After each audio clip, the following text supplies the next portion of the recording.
ప్రజలారా వినరండి ఈ సత్య సువార్త, సర్వజనులారా కనరండి ప్రభు సత్య సువార్త.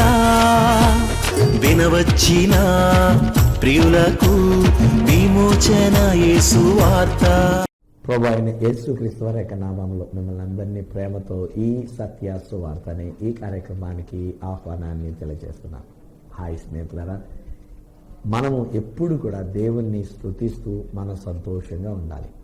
నేను ఈ మధ్యలో చాలామంది జీవితాలు నేను చూస్తూ ఉన్నప్పుడు నేను అర్థం చేసుకున్నటువంటి విషయాలు ఏంటంటే కన్నీరు, దుఃఖము, వేదన, సమస్యలు ఇవే ఎక్కువ కనబడుతూ ఉన్నాయి.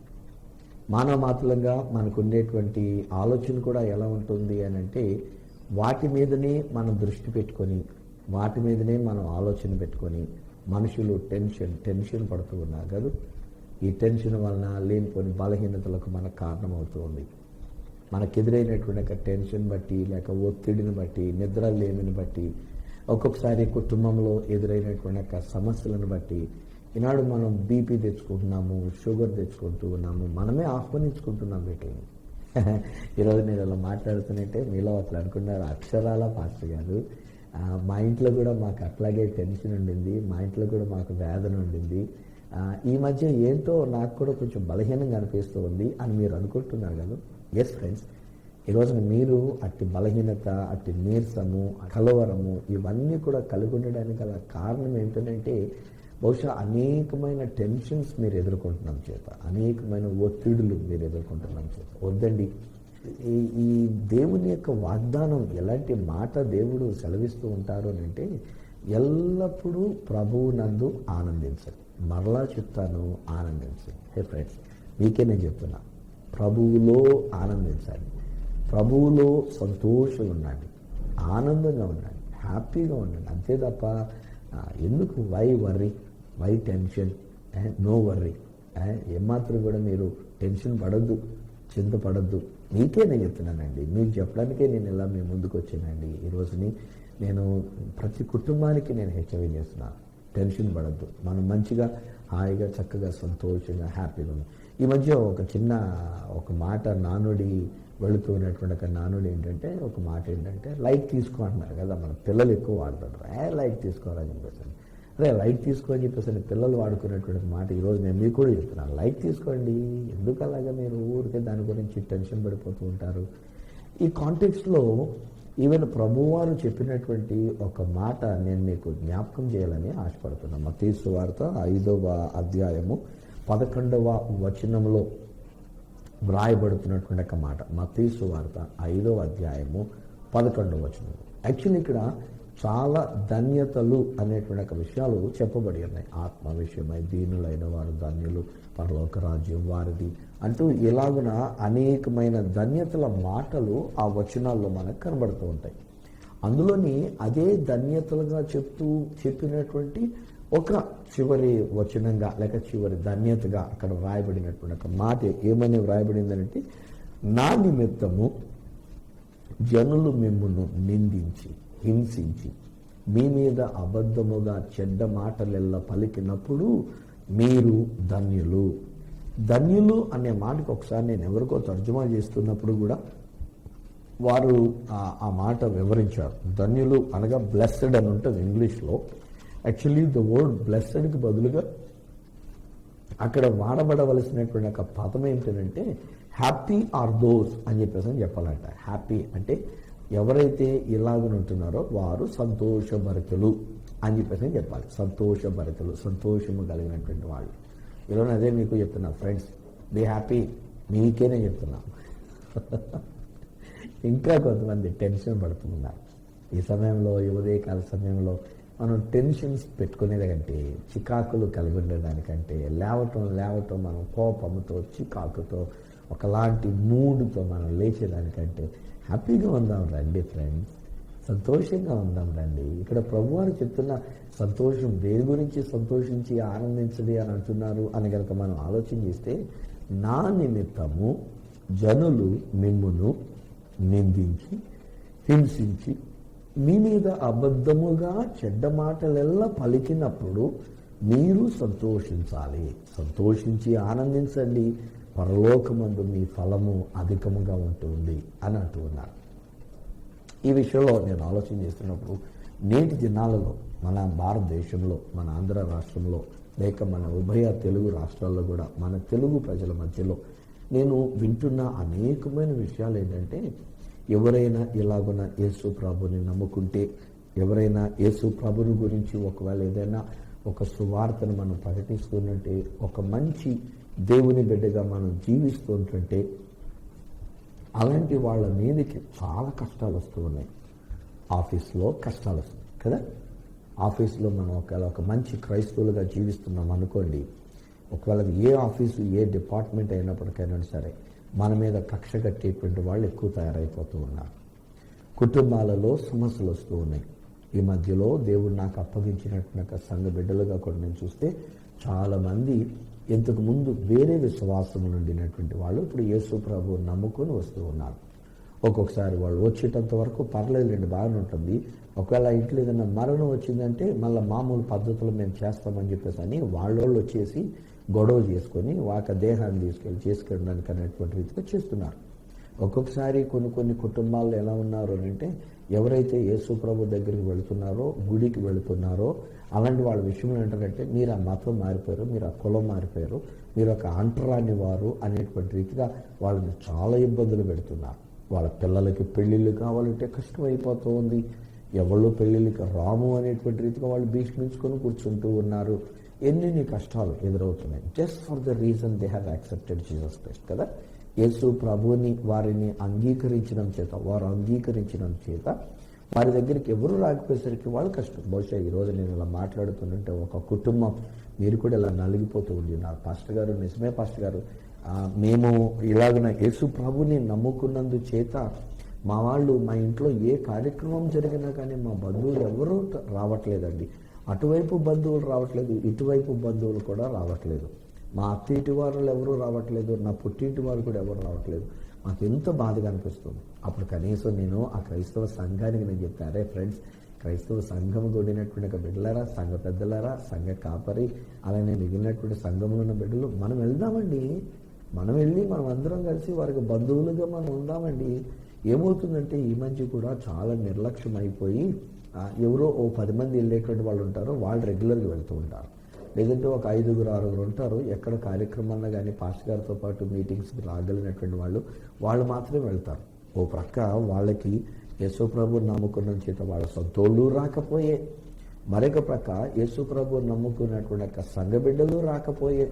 ఒక్కొక్కసారి చాలా బాధ అనిపిస్తుంటుంది, విరక్తి అవుతుంటుంది. నిజానికి సంఘ జీవులం కనుక మనం అందరం కూడాను సాంఘికంగా ఉండేటువంటి వాళ్ళం కనుక, అరే మేము ఒక కార్యక్రమం పెట్టుకున్నప్పుడు ఎవరు రాలేకపోయారే, మేము ఇలాగ ఒక మంచి కార్యక్రమం పెట్టుకున్నప్పుడు రాలేకపోయారు, మాకు కష్టం వచ్చినప్పుడు రాలేకపోయారు అని బాధపడుతుంటాం. మేము అలా చేయట్లేదండి. దేవుడు నాకు అప్పగించినటువంటి ఆంధ్ర బ్యాప్టిస్ట్ సంఘం సామర్లకోటలో మేము అలా ఉండట్లే. నాకు చాలా సంతోషం. ఎందుకంటే ఏదైనా ఒక కార్యక్రమం ఉంది అని అంటే, ఏదైనా ఒక విషయం ఎక్కడైనా జరుగుతుంది అంటే, మరి ముఖ్యంగా ఇలాంటి వాళ్ళు ఎవరైనా వేరే విశ్వాసం నుంచి వచ్చినటువంటి వాడు సంఘంలోనికి వచ్చినప్పుడు నేను మా వాళ్ళందరినీ కూడా నేను ప్రోత్సహిస్తే మా వాళ్ళందరూ వెళ్తారు. భోజనం ఉన్నా భోజనం గురించి అన్నట్టుగా కాదు మా ఉద్దేశం. ఒకవేళ ఉంటే కూడా సర్దుబాటు చేసుకోగలిగినటువంటి వాళ్ళు, దేవుడు నాకు అప్పగించినటువంటి ఒక బిడ్డలు, ఒక మంచి విశ్వాసంలో ఎదుగుతున్నటువంటి వాడు. I am really happy with the congregation that God has given to me. నా బిడ్డలని నేను అన్నాం, వాళ్ళు నా సంఘం అని నేను అన్నాం. ఎందుకంటే అది నా సంఘం కాదు, అది దేవుని యొక్క సంఘం. కానీ నాకు అప్పగించబడినటువంటి ఒక బిడ్డల్ని నేను తయారు చేసినటువంటి ఒక విధానంలో ఎక్కడైనా ఏదైనా ఒక కార్యక్రమం ఉన్నప్పుడు అక్కడికి మేమందరం కలిసి వాళ్ళ బంధువులుగా వెళ్ళి, వాళ్ళకు కావలసిన వాళ్ళంగా మేము వెళ్ళి, మేమే బాధ్యత తీసుకొని, మేమే చొరవ తీసుకొని అక్కడ కార్యక్రమం జరిగించినప్పుడు గ్రాండ్గా జరిగించి ఆ వంకని మొత్తానికి అక్కడున్న వాళ్ళందరికీ వార్తను మేము ప్రకటన చేస్తూ ఉంటాం. మనం అందరూ కూడా సంఘముగా కూడా మనం ఎలాంటి పనులు చేయాలి. అయినా సమాజంలో జరుగుతున్నటువంటి ఒక విషయాలు ఏంటంటే, కొంతమంది యేసు ప్రభు నమ్ముకున్నందు చేత వాళ్ళ కుటుంబీకులు వెలివేసినట్టుగా, వాళ్ళ బంధువులందరూ దూరం చేసుకున్నట్లుగా ఎంత హింస, ఎంత కష్టం అనేటువంటిది వాళ్ళ జీవితంలో ఎదుర్కొంటున్నటువంటి ఒక విషయాలు. సో ఇలాగున ఎక్కడ చూసినా కానీ స్నేహితులరా, యేసు ప్రభుని నమ్ముకున్నందు చేత జరుగుతున్నటువంటి కష్టాలు, శ్రమలు. ఇక్కడ అంటున్నాడు కదా ప్రభువారు, జనులు మిమ్మల్ని నిందించి హింసించి మీ మీద అబద్ధముగా చెడ్డ మాటలెల్లా పలుకున్నప్పుడు మీరు సంతోషించేటువంటి ఒక ప్రజలై ఉండాలి అని అంటూ ఉన్నాడు. అబద్ధముగా మీ మీద చెడ్డ మాటలెల్లా పలుకున్నప్పుడు, అంటే అబద్ధముగా మన మీద నిందించినప్పుడు, లేనిపోయిన నిందలు మన మీద వేసినప్పుడు చాలా తేలికండి నాలుగుతోటి మనం ఇష్టం వచ్చినట్టుగా మాట్లాడేయడం కదా.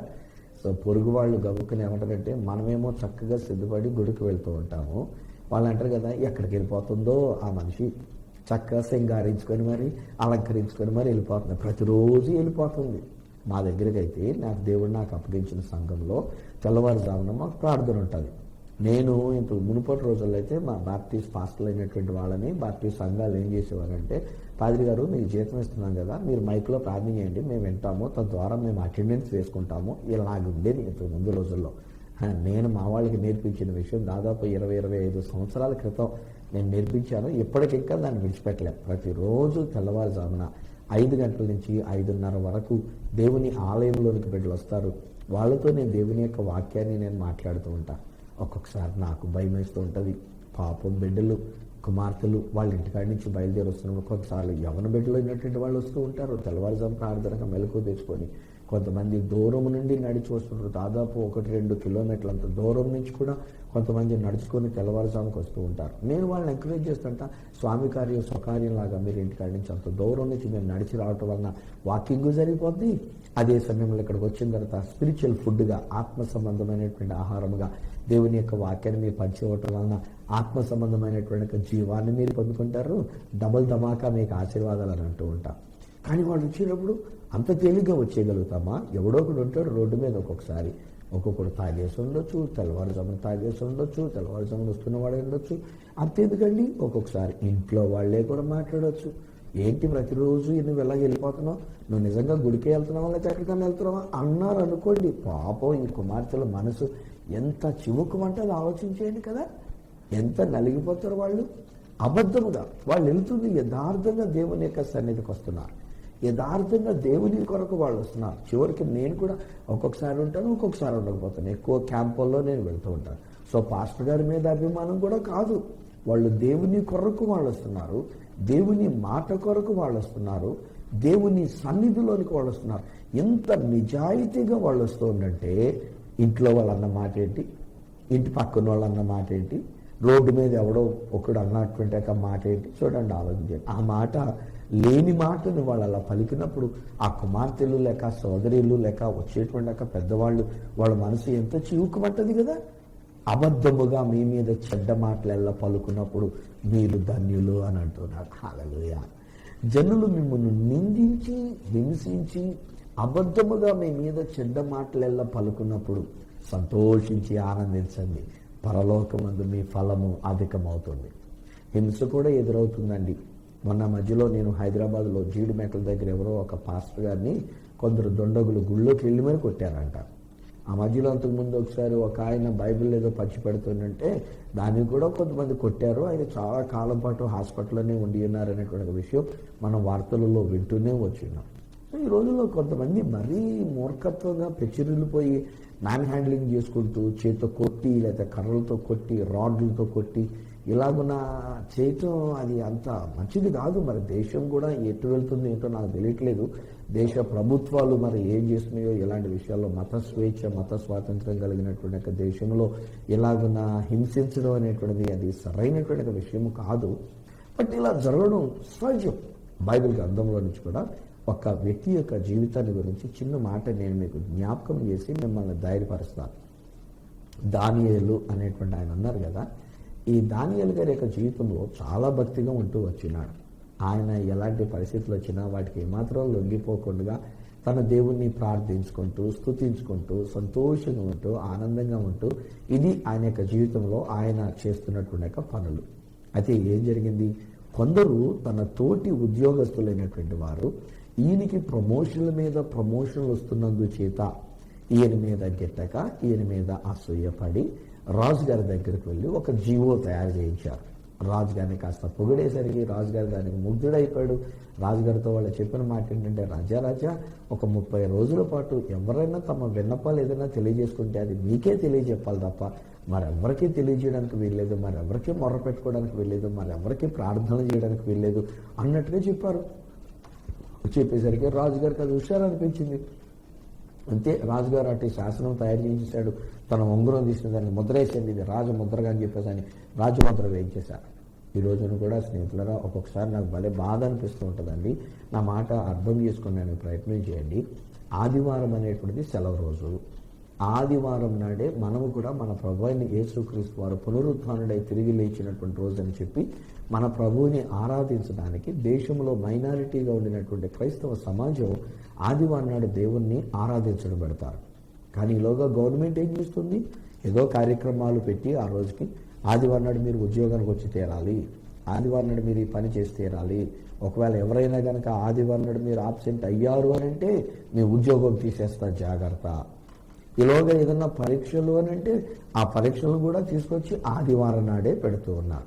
ఆ పరీక్షలకి కేవలం ఒక 40 పోస్టులుంటే 4,000 మంది దానికి హాజరవుతూ ఉన్నారు. ఒకవేళ 400 పోస్టులుంటే 4 లక్షల మంది ఆ ప్రజలు హాజరవుతున్నారు. మొన్న మధ్యలో కూడా ఈ పోలీస్ డిపార్ట్మెంట్ సంబంధించినటువంటి ఒక ఉద్యోగం ఏదో ఉంటుంది అంటే బహుశా అది కూడా ఒక 1000-2000 మందికి అనుకుంటా పోస్టులు అవి. కానీ లక్షల మంది పరీక్షలు రాయడానికి ఆ ఆదివారం నాడు మన బిడ్డలైనటువంటి వాళ్ళు చాలా మంది గుడి మానేసి అక్కడికి వెళ్ళిపోయినట్టున్నారు. నేనైతే రోషం కలిగిన చెప్తున్నా, అరే బాబు వాడిస్తే ఒక ఉద్యోగం ఇస్తే ఏదైనా కొంతకాలం ఉంటుంది, 50-80 సంవత్సరాలు 60 సంవత్సరాలు వచ్చేదాకా ఉద్యోగం చేసుకోవడానికి ఉంటుంది. కానీ అదే నువ్వు దేవుని దగ్గరికి వస్తే దేవుడు మనకి జీవనోపాధిని అనుగ్రహిస్తున్నాడు అని నేను ఎంకరేజ్ చేస్తూ ఉన్నా. అందున ఈ మధ్యలో కూడా మనం చూసినట్లయితే దాదాపు 2000 సంవత్సరం కాడి నుంచి ఉన్నటువంటి ఒక ఉద్యోగస్తులకి పిఎఫ్ కూడా లేదు కదా. ఆలోచన చేయండి, తెలియగలిగినటువంటి వాళ్ళు పిఎఫ్ అనేటువంటిది వాళ్ళకి ఇవ్వట్లేదంట 2000 సంవత్సరాలు. మొన్న ఈ మధ్యన ఒకరెవరో నాతో చెప్తూ వచ్చిన 2000 సంవత్సరాలకు ముందు జాయిన్ అయినటువంటి వాళ్ళకే పిఎఫ్ ఉంది తప్ప ఇప్పుడు పిఎఫ్ లేదండి. అలాంటప్పుడు గవర్నమెంట్ జాబ్ అయితే ఏంటంట, ప్రైవేట్ జాబ్ అయితే ఏంటంట, ఏదో ఒక జాబ్లో చేరామనేటువంటి ఉండాలి తప్ప గవర్నమెంట్ జాబే రావాలని చెప్పేసి మనం కనిపెట్టుకోవాల్సిన పని లేదు. ఇప్పుడు ఈ మధ్య అవసరమైతే ఇవి కూడా దివాలా తీసేసే పరిస్థితులు ఉన్నాయి. కొంతమందితో బాగా డబ్బున్న వాళ్ళతో కొమ్మక్కయ్యి కొన్ని గవర్నమెంట్ సంబంధించినటువంటి కార్యాలయాలు కూడా అవి క్యాన్సిల్ చేసుకొని రద్దు చేయబడేటువంటి అవకాశాలు ఉన్నాయండి. అందుకని మేము కూడా ఇక ఉద్యోగాలు మానేసి ఏదైనా వేరే దానిలో పని చేసుకుందామని అనుకున్నాం, లేకపోతే ఏదైనా బిజినెస్ పెట్టుకుందాం అనుకున్నామని కొంతమంది మాట్లాడుతున్నటువంటి విషయంలో నాకు అనిపించింది, అరే ఉద్యోగాలే లేవు కదా, చదువుకున్న వాళ్ళు ఎంతమంది తయారైపోయారు. ఇప్పుడు ఈ రోజున ఒకవేళ పోలీస్ కానిస్టేబుల్ దానికి వెళ్ళాలంటే బీటెక్లు చేసిన వాళ్ళు, ఎంటెక్లు చేసిన వాళ్ళు కూడా పోలీస్ కానిస్టేబుల్కి వెళ్తున్నారు. బీటెక్లు ఇంజనీరింగ్ చేసినటువంటి వాళ్ళు, సాఫ్ట్వేర్ ఇంజనీరింగ్లు చేసినటువంటి వాళ్ళు క్లరికల్ ఉద్యోగాల కొరకు అన్నట్టుగా కూడా పాకులాడుతున్నారు. ఎందుకంటే ఏ ఉద్యోగం వస్తే అది ఉద్యోగం అనుకొని గవర్నమెంట్ ఉద్యోగంగా తీరం చూస్తే ఇప్పుడు ఇది కూడా మనం ఎడ్యుకేట్ అవుదాం. ఇప్పుడు గవర్నమెంట్ ఉద్యోగం వచ్చినంత మాత్రమే పిఎఫ్లు కూడా లేనప్పుడు, ప్రావిడెంట్ ఫండ్ ఇలాంటివి లేనప్పుడు, ఆ తర్వాత పెన్షన్లు అనేవి సరైనటువంటి రీతిగా లేనప్పుడు గవర్నమెంట్ ఉద్యోగం అయితే ఏంటంట, ప్రైవేట్ ఉద్యోగం అయితే ఏంటంట, మనం ముందుకు సాగిపోవాలి. కానీ ఈ రోజుల్లో ఏం జరుగుతుందంటే ప్రజలు ఒక జీవో తయారు చేయబడుతూ క్రైస్తవుల మీద వ్యతిరేకంగా జీవోలు తయారు చేస్తూ పర్మిషన్లు లేకుండా చేస్తూ గవర్నమెంట్ చేస్తున్నటువంటి ఒక పనులు. అందుకే నేను అంటాను స్నేహితులారా, మనం గవర్నమెంట్ని ఏర్పాటు చేసుకునేటప్పుడు మీకున్నటువంటి ఒక ఓటు ఆ యొక్క విలువని మనం జాగ్రత్తగా వినియోగించుకుందాం. అంతే తప్ప ఎవడో ఏదో 4 డబ్బులు ఇచ్చాడు కనుక, లేకపోతే ఎవడో ఏదో మనకి సహాయం చేశాడు కనుక వాడికి వేసేద్దాంలో ఓటు పాసపాని అనుకొని మనం ఓట్లు వేస్తే రేపొద్దున్న ప్రభుత్వాలుగా ఏర్పడి వారు పొద్దున్న ప్రజలకు వ్యతిరేకంగా జీవోలు తయారు చేసేటువంటి ఒక ప్రమాదం, ఒక్కొక్కరు ఉసుకొలిపిన దానిని బట్టి ఉండే ప్రమాదం ఎదురవుతుంది. సో ఈరోజు అది కూడా నేను ఎడ్యుకేట్ చేస్తున్నాను. Be very careful, let's be very careful. సంతోషంగా ఉందాము. ఒకవేళ ఏదైనా నింద వచ్చినా మనం ధైర్యంగా ఉందాము, ఏదైనా పరిస్థితి వచ్చినా మనం ధైర్యం కలిగి ఉందాం. సో ఏం జరిగింది అక్కడ? దానియేలు గారి యొక్క జీవితంలో అసూయపడినటువంటి యొక్క స్నేహితులు కొంతమంది దానియేలు గారి మీద నింద మోపుతూ ఇలాగనే చెప్పేసరికి, జీవో తయారు చేసేసరికి వాళ్ళు కావాల్సిన దానియేలే టార్గెట్ రెడీగా వచ్చి కాసుకున్నారు. ఎప్పుడైతే దానియేలు ప్రార్థన చేయడం మొదలుపెట్టాడో గబగబా రాజుగారి దగ్గరికి వెళ్ళి రాజుగారితో చెప్పాడు, రాజా ఇదిగో చూడండి, నీవు బాగా ప్రేమించి అభిమానించి ప్రమోషన్ మీద ప్రమోషన్లు ఇచ్చి మా అందరి మీద పెద్ద నాయకుడు చేసేవే, పెద్ద లీడర్ చేసేవే, హెడ్గా చేసేవే, అతడు నీకు మొర్ర పెట్టకుండా తన దేవునికి మొర్ర పెడుతున్నాడు. కిటికీ తలుపులు తెరిచి ఉండగా మేము చూసామని చెప్పి బహుశా ఇప్పటి రోజుల్లో లాగా అప్పటి రోజులు ఉండుంటే కనుక సెల్ఫీ తీసేసి సెల్ ఫోన్లోని బహుశా తీసుకెళ్ళి వీడియో దాన్ని తీసుకెళ్ళి ఆయన చూపించి ఎలా చెప్పి ఉండుంటారో ఒకవేళ ఆ రోజుల్లోని. పాపం రాజుగారికి అభిమానం అయితే ఉంది, మనుషుల మీద అభిమానం ఉంది, క్రైస్తవుల మీద అభిమానం ఉంది. కానీ ఏం చేయాలి? చేయబడిన జీవో ప్రకారంగా తప్పలేదు. ఇంకాను ఆదివారం నాడు వాళ్ళు గుడికి వెళ్ళడానికి కాదు, మీరు జాబ్కి రావాల్సింది, లేకపోతే మీరు దేవుణ్ణి ప్రార్థించడానికి లేదు, మీరు అంత స్వేచ్ఛగా ప్రార్థించడానికి లేదు, పబ్లిక్ మీటింగ్ పెట్టుకోవడం లేదు, పబ్లిక్ మీటింగ్ పర్మిషన్ ఇచ్చేది లేదు, గ్రౌండ్ పర్మిషన్ ఇచ్చేది లేదు, మీరు మైకులు పెట్టుకోవడానికి వీల్లేదు, పర్మిషన్ అది లేదు, ఇది లేదని చెప్పేసి తప్పలేదు, ఇంకా జీవో చేయబడిన ప్రకారంగా. కానీ నా దేవుడు అక్కడ గొప్ప కార్యం చేసినాడు. ఆ దేవుడు ఏం చేశాడు అంటే, సింహాల బోన్లో వేయబడినటువంటి దానియేలు దగ్గర ఉన్న సింహాలన్నిటి నోళ్ళు ముయ్యించేసాడండి. హల్లెలూయా. ఫ్రెండ్స్, నా మాటలు వింటున్న ప్రియమైన కుటుంబమా, ధైర్యం తెచ్చుకోండి, డోంట్ వరీ. ఎన్ని సింహాల లాంటి ప్రజలు మీ చుట్టూరు ఉన్నా, సింహముల కోరలు కలిగినటువంటి మనుషుల మధ్యలో మీరు ఉంటున్నా, వాళ్ళు మీ ఇంట్లో వాళ్ళే కావచ్చు, వాళ్ళు మీ ఇంటి పక్కన వాళ్ళు కావచ్చు, లేకపోతే మన సంఘంలో ఉన్న వాళ్ళు కావచ్చు, సమాజంలో ఉన్న వాళ్ళు కావచ్చు, మనతో పాటు ఉద్యోగాలు చేస్తున్న మన కింద ఉన్న వాళ్ళు కావచ్చు, మన పైన ఉన్న వాళ్ళు కావచ్చు, ఎవరైనా కానివ్వండి. కానీ ఈరోజు మనము దేవుని యొక్క ప్రియమైన బిడ్డలంగా ఉంటున్నప్పుడు ఆ దేవుడు వాగ్దానం చేస్తున్న మాట ఏంటంటే, ఆయన ఆ సింహముల నోళ్లను మోహించి వేసినాడు. They did do any harm to Daniel. దానియేలు గారికి ఏ హాని చేయలేదంటాడు. చివరికి ఒకవేళ అలా నాకుతుంటే కూడా ఆ నాలుగుతో ఒకవేళ ఏ విధంగా గరుగుతనం ఉంటుంది అనుకున్నా ఏమో, అది కూడా చేసినే లేదో, వచ్చి చక్కగా పిల్లులకి లాగా రాసుకొని పూసుకొని తిరుగుతున్నాయేమో తప్ప ఆ రాత్రంతా ఆయనకి ఏ కష్టం లేకుండా. బీపీ లేదండి, ఓయ్ దానియేలు గారికి టెన్షన్ లేదండి. సింహాల మధ్యలో ఉన్నాం, అది ఒకటి దగ్గరికి వస్తుంది, ఏమో దాన్ని గోరు గుచ్చుకుంటుందేమో, దాని పళ్ళు గుచ్చుకుంటాయేమో, లేక ఏది ఎలా చేస్తుందో. ఒక్కొక్కసారి మనం పెంచుకున్న కుక్క కూడా మనం అన్నం పెట్టేటప్పుడు ఒక్కొక్కసారి అది మనమే తిరగబడినట్టుకుంటుంది. అందుకని ఒక్కొక్కసారి దాని కళ్ళల్లో చూస్తే మనకు భయం వేసినట్టు ఉంటుంది. ఎందుకైనా మంచిది అనుకొని గిన్నెతో భోజనం పెట్టినట్టు కర్రతో అన్నట్టుగా ఇంకా దగ్గరికి తోయడానికి, దానికే దగ్గరికి తోయడానికి చేస్తున్నాం, కానీ కర్రతో మనం చూస్తుంటాం. ఎందుకంటే గబుకున్నది ఏమన్నా కరిసిందంటే దాని పళ్ళు గుచ్చుకొని అంటే లేనిపోయిందిరా బాబు అనుకొని మనకు భయం కదా. కానీ ఆ రోజుల్లో ఈ పెంపుడు పులులు కాదు, పెంపుడు సింహాలు కాదు, భయంకరమైన క్రూరమైన సింహాలు. అందున ఆ తర్వాత జరిగిన సన్నివేశం చూస్తే తెల్లవారేసరికి సజీవుడిగా ఉన్నటువంటి దానియేలు గారిని రాజుగారు బయటకు తీసుకొచ్చాడు. ఎవరైతే దానియేలు మీద అసూయపడి అపనిందలు వేసినారో వాళ్ళందరినీ, వాళ్ళ భార్యల్ని, వాళ్ళ పిల్లల్ని సహా తీసుకుని వెళ్ళి ఆ సింహాల బోర్లో పడేశాడంట.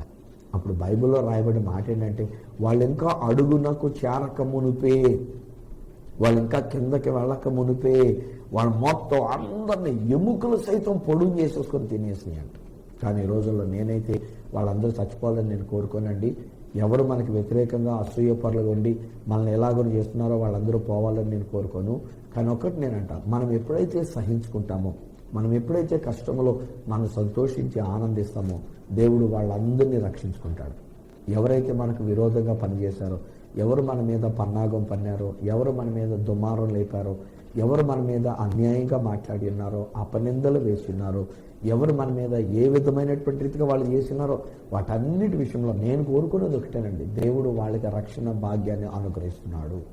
మిమ్మల్ని కాపాడటం వలన, మీరు ఆ కష్టంలో సైతం సంతోషించటం వలన, మీరు సింహాల బోనులో సైతం మీరు సంతోషించినందువలన, మీరు అలాంటి సింహాల బోనులో ఉండి కూడా మీరు ఆనందంగా ఉండినందుచేత, మీరు సంతోషంగా ఉండినందుచేత ఆ దేవాతి దేవుడు ఆయన చేస్తున్నటువంటి ఒక అద్భుతమైనటువంటి ఒక కార్యం ఏంటంటే, దాదాపు 500 మందికి పైగా ఒక్కడు సింహాల బోన్లోకి వెళ్ళినందుకు రక్షింపబడి ఉన్నారు. హల్లెలూయా.